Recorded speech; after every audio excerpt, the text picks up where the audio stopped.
Good morning, church. My name is Evangelist Felicita Rivera, and I bring you greetings from my home church, Harvest Church, located in Paterson, New Jersey. And it gives me tremendous honor to be standing behind the sacred desk of Bishop Dr. Edward Ramirez and bringing you today's message. My sermon is titled The Grace That Changed Everything. And I want to go over to Titus chapter 2, verse 11 through 13, where it says, the grace of God being revealed, bringing salvation to all people. And we are instructed to turn from godless living and sinful pleasures, that we should live in this evil world with wisdom, righteousness, and devotion to God, while we look forward with hope to that wonderful day when the glory of our great God and Savior Jesus Christ would be revealed. We are instructed to turn from our godless living. When we turn from our godless living, we are created brand new. We are no longer that old person.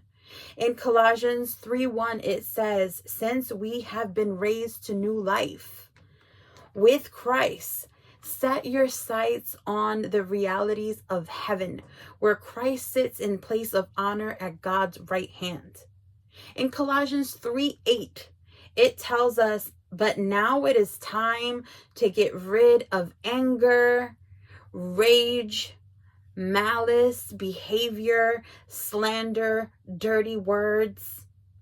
In James 1:19 and 20, it says that we must be quick to listen, slow to speak, slow to get angry.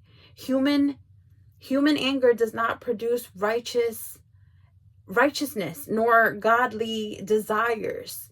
Just this week alone, there were a group of people who were expecting their direct deposits through Capital One Bank, and they got so used to getting their direct deposits on Wednesday, and Wednesday came and went and they had no money. And when they contacted their employers to see what the error was, their employers let them know that they did process payroll. Payroll was processed, but the money did not enter the bank.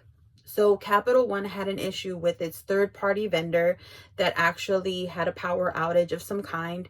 And unfortunately, there was a glitch in the system where the money didn't actually get released into the consumer's accounts. And a lot of people, both regular people and godly people, got angry. When it comes to their money, they got angry. But now, had they been prepared?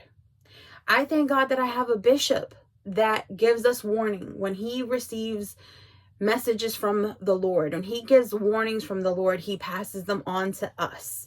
And he tells us to have a storehouse, to have money on hand, to be prepared, to not be caught off guard. But we also must beware and stand firm that God is our supplier. God's going to not ever leave us lacking, and that we have to have faith and be prepared and use wisdom. The word in verse 12, it's telling us to live in this world with wisdom. We need godly wisdom. We need to be having that interaction and that relationship and be in prayer and fasting so that we can receive downloads from the Lord, so that we can be prepared and having things in place. So I myself, I don't have all of my money go into one bank account. I have it divided. So I get my, one into one account and one into the other account. I save money. I use wisdom. I used to be at the Dunkin' Donuts and Starbucks drive-thru and pay them $4 to $7 for a cup of coffee. Today, I am my own Starbucks. I save money there. I find ways so that I'm not finding myself unprepared or stressed, wondering how am I going to pay for gas? How am I going to get food? No, I use wisdom. I trust that God is never going to leave me lacking. And we need to keep that in the back of our minds and not allow the enemy to use certain things in certain situations to creep in and to turn on those human emotions that we need to turn off, and we need to die to our flesh and say, no, not today, Satan. No, God's going to supply. If payroll doesn't come in this week, I have an account where I have money to fall back on. And we need to be prepared, and we need to stay in our word, and we need to heed the warnings when the men or the women of God come and tell you, hey, have a storehouse. Be prepared. Be prepared so that you don't get caught off guard. Thank you, church.